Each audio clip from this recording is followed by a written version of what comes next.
همیشه خردمند امیدوار نبیند به جز شادی از روزگار. سلام و درود به هموطنان عزیزم در کنار اروند.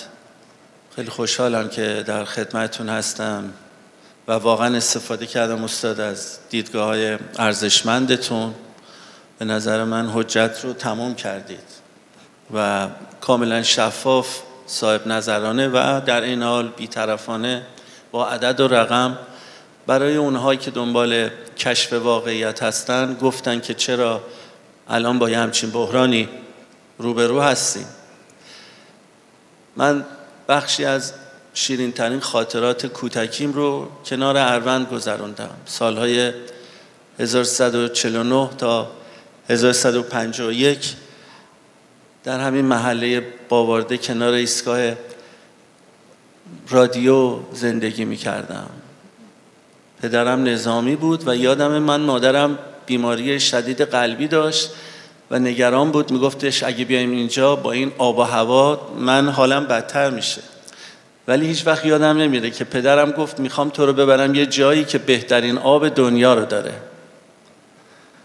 سال 1149 آبادان، خرمشهر بهترین آب دنیا رو داشته و الان ما به اینجا رسیدیم.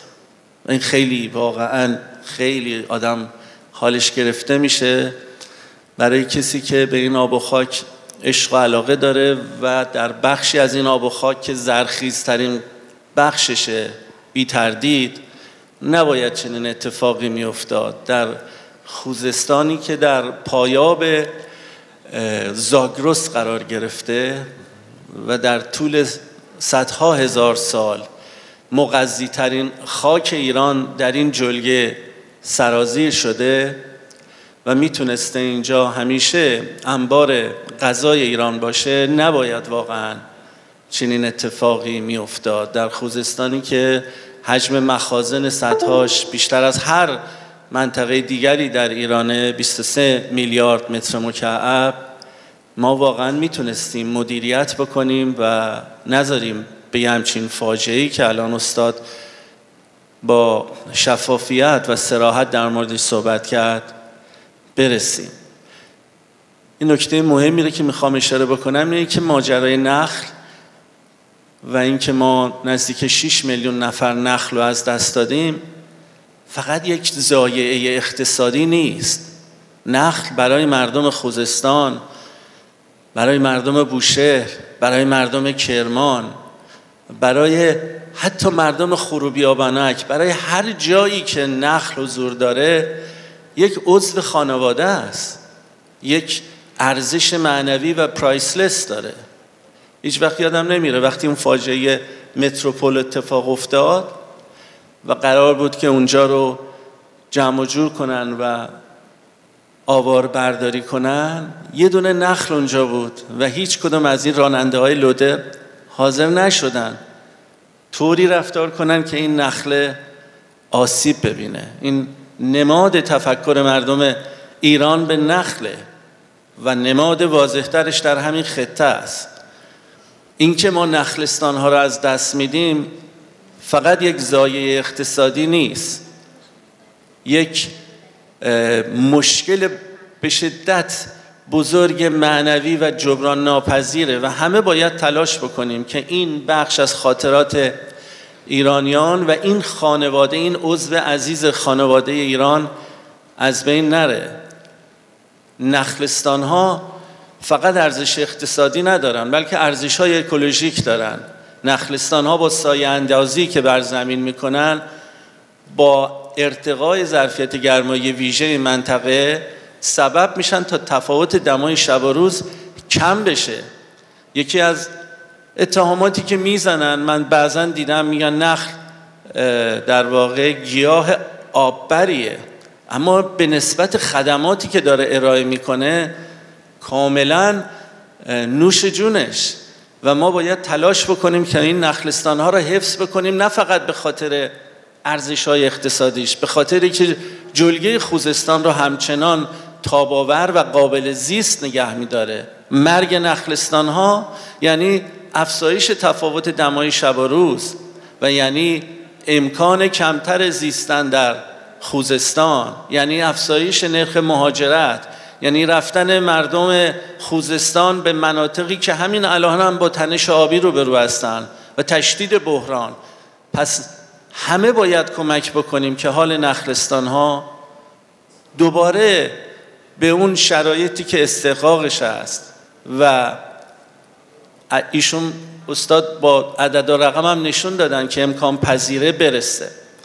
یکی از دلایلی که این اتفاق افتاده و برمیگرده به سوال شما، خب ما با ناترازی انرژی روبرو بودیم و این دستور رو دادن که به خاطر جبران بخشی از این ناترازی و جبران کمبود برق دریچه سدها رو رها کنیم و پارسال توی همین عدد و رقم ها ما اینو دیدیم. واقعا این کارو کردن که اعتراض های مردم رو نسبت به خاموشی ها کم بکنن، این کارو کردن که صنعت کشور کمتر آسیب ببینه و بتونن در واقع این مشکلات رو مدیریت بکنن. کل برقی که از طریق سدهای برقابی تامین میشه در کشور در خوشبینانه ترین حالت حدود 12%، در خوشبینانه ترین حالت. و ما اگر میرفتیم سراغ یک رویکردی از منظر بالادست، یعنی به مزیت‌های واقعی این کشور توجه می‌کردیم، می‌رفتیم سراغ استحصال انرژی از خورشید و باد و به این ترتیب جبران ناترازیمون رو می‌کردیم، چیزی که از برنامه 5 ساله چهارم نخبگان و صاحب نظران پیش بینی کرده بودند. دولت رو موظف کرده بودند دست کم سالی 5000 مگاوات برق از انرژی‌های تجدیدپذیر تامین بکنه. الان مجبور نبودیم آب سدهامون رو رها کنیم و یه همچین بحرانی رو امسال تجربه بکنیم. هنوزم این فرصت هست. خوزستان به تنهایی و با منابع انسانی درجه یک و ارزشمندی که داره، از استاد قمیشی بگیر تا همین حمیدرضا خدابخشی عزیز که سالهاست داره تلاش میکنه و همتون تک تک، تا همین آقای شهابی دوست داشتنی که میدونم چقدر داره تلاش میکنه، تا همین عباس ربیعاوی، شماها میتونید پرچمدار دوباره امید و تاب‌آوری و ژینایی در همین خوزستان باشید با مدیریت درست امکانات. اگر اخیراً گزارش‌های مربوط به توسعه استحصال انرژی خورشیدی رو پیگیری کرده باشید، میدونید که ما سال 1402 سالی 50 مگاوات به توان استحصال انرژی خورشیدیمون اضافه می‌کردیم، سالی 50 مگاوات، و الان هفته‌ای 100 مگاوات داریم اضافه می‌کنیم. این یک دستاورد بسیار مهم و امیدبخشه. در همین هفته سوم مهر ماه برای اولین بار به رکورد 250 مگاوات رسیدیم. ما تا پایان امسال به 5000 مگاوات میرسیم. تا پایان امسال نیمی از کل برقی رو که از طریق سدها تامین می‌کردیم میتونیم از طریق خورشید تامین بکنیم. و باید مطالبه بکنیم که بخش قابل توجهی از همین استان خوزستان، حتی در لابلای این نخلستان‌ها و بخش‌های بزرگی که الان برهنه شده، میتونه جایگاه استحصال خورشید باشه، تولید برق بکنه، ناترازی ما رو کم بکنه. مطالعاتی که ساتپا انجام داده میگه که ما دست کم 130,000 مگاوات برق میتونیم از طریق خورشید و 30,000 مگاوات از طریق باد تامین بکنیم. کل نیاز برق کشور ما 90,000 مگاواته. ببینید چه سرمایه ارزشمندی تو این کشور وجود داره. ایران بین 1800 تا 2200 کیلووات ساعت در هر متر مربع میتونه دریافت انرژی خورشیدی داشته باشه. بین 1800 تا 2200 هیچ نقطه‌ای در کره زمین وجود نداره که بیشتر از 2200 کیلووات ساعت در متر مربع دریافت انرژی خورشیدی داشته باشه. ما در بهترین نقطه کره زمین از منظر دریافت این سرمایه قرار گرفتیم. اون لابی پرقدرتی که اجازه نداد ایرانیان از این مزیت بالقوه به صورت بالفعل استفاده بکنن، الان باید جوابگو باشن. ولی در عین حال نباید سوگواری کنیم، فقط باید این شتاب رو افزایش بدیم. ما باید کاری بکنیم که قولی که مسعود پزشکیان داده که تا پایان دولتش این رقم رو به 30,000 مگاوات میرسونه محقق بشه، که اگر محقق بشه کمک میکنه به احیای دوباره نخلستان ها. یعنی چیزی فراتر از حکمرانی آب ما لازم داریم. ما به حکمرانی دوباره خرد نیاز داریم. ما به پایان دادن به کسوف خرد نیاز داریم. ما نیاز داریم به این که به تفکر بین رشته‌ای احترام بذاریم و فقط از منظر دید و تخصص خودمون موضوع رو نگاه نکنیم. این گونه میتونیم ایران رو پایدار بکنیم و نشانش میتونه پایداری دوباره خوزستان باشه.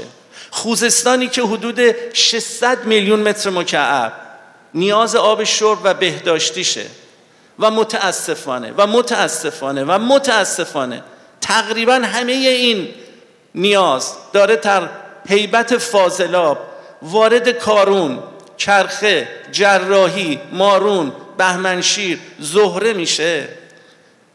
میتونه با تبدیلش، با ایجاد تصفیه‌خونه‌های درجه یک چالش رو قبل از اینکه به بحران بشه به فرصت تبدیل بکنه. 600 میلیون متر مکعب یعنی 2/3 کل نیاز نخلستان‌ها در همین منطقه، که ما به جای اینکه اون رو تصفیه بکنیم و استفاده بکنیم به افت کیفیت کارون و کرخه و بقیه رودخانه‌ها داریم تشدیدش میکنیم. آیا بهتر نیست هلدینگ پتروشیمی ماهشهر به جای اینکه 560 میلیون متر مکعب از حقابه آب شیرین کارون برای خودش برداره، بیاد همت بکنه در قالب مسئولیت‌های اجتماعیش تا این فاضلاب‌ها رو قبل از ورود به این رودخونه‌ها تصفیه بکنه و برای بهبود کیفیت این رودخانه‌های راهبردی کشور اختصاص بده و از اونها تامین نیاز خودش رو انجام بده و اجازه بده اون آب شیرین با کیفیت در مواجهه با مد خلیج فارس دیگه شوری و افت کیفیت و مواد شیمیایی رو به نخلستان‌ها وارد نکنه و دیگه ما نیازی به این سدهای سلولی نداشته باشیم که خودش داره مشکلات رو بیشتر میکنه. همه اینها در خوزستان میتونه اتفاق بیفته. قهرمان رو باید در آینه ببینیم، منتظر یک اسوار که بیاد و برای ما مشکلات رو حل بکنه نباشیم. خوزستان به تنهایی یک کشوره. خوزستان اگر خوزستان باشه میتونه 10 خوزستان مثل خودش رو تغذیه بکنه. آدم‌های وطن پرست درجه 1 در این خوزستان دارن زندگی میکنن و من شک ندارم که این اتفاق میفته. خوزستانی که چغازنبیل رو داره، عمارت خشت و گلی که 52 متر ارتفاع داشته و همه معمارا میدونن با خشت و گل مگه میشه 52 متر ارتفاع ساخت؟ چه آدم‌های درجه 1 و هوشمندی در این خطه زندگی میکردن. خوزستانی که بیش از 1200 سایت تاریخی باستانشناسی درجه 1 داره، چقدر داره از محل این مزیت‌های ارزشمند تولید ثروت میکنه؟ چرا همه این راه‌ها باید به کشت و صنعت‌های آببری مثل برنج و نیشکر ختم بشه وقتی شما چنین ثروت‌های درجه 1 دارید؟ قدم زدن در این نخلستان‌ها خودش بهترین و جذابترین جذابیت‌های گردشگریه. اون چیزی که من تو عکس‌های خانوادگی میبینم، حضورم توی این نخلستان هاست تو دهه 1140 و 50 و ما میتونیم اینها رو تبدیل به پول بکنیم. مدیران گردشگری کشور تو این جمع حضور دارن و ما باید روی این حوزه ها تمرکز بکنیم. ما باید بریم به سمت تعریف اقتصادی که آب محور نباشه، چون شرایط آبی کشور داره هر روز و هر سال بدتر و بدتر میشه و توی این نمودارها دکتر این رو داره نشون میده. ما مواجه با خطر گلوبال وارمینگ و کلایمت چنج هستیم. خود من اخیراً به سرشاخه‌های کوهرنگ در شاهانکوه و زردکوه رفتم و با چشم خودم دیدم که چیزی دیگه از اون ذخیره‌های یخچالی باقی نمونده. تونل‌های 1 و 2 کوهرنگ، چشم لنگان، خدنگستان به زودی خوش خواهد شد و میزان ورودی آب کم خواهد شد. ما خودمون رو باید برای شرایط جدید آماده بکنیم. با دوپینگ و مسکن نمیشه کار کرد. باید خودمون رو تطابق بدیم با شرایط جدید و این امکان وجود داره. حکرانی آب اون حکرانیه که فهم بوم شناختی داشته باشه و بر اساس مزیت‌هایی در این کشور رفتار بکنه که آب رو یک کالای اقتصادی نبینه بلکه یک کالای زیستی ببینه، تا مردم ایران بتونن بالاترین خلاقیت و نوآوری خودشون رو نشون بدن و به این ترتیب از محل بالفعل کردن مزیت‌های بالقوه این کشور، چه بالفعل کردنش به تاراج اندوخته‌های آبی و خاکی و نابودی هوای کشور منجر نمیشه، تولید ثروت بکنن. درود بر شما. دومین بزرگداشت روز ملی خرمای ایران، آبان 1404 منطقه آزاد اروند.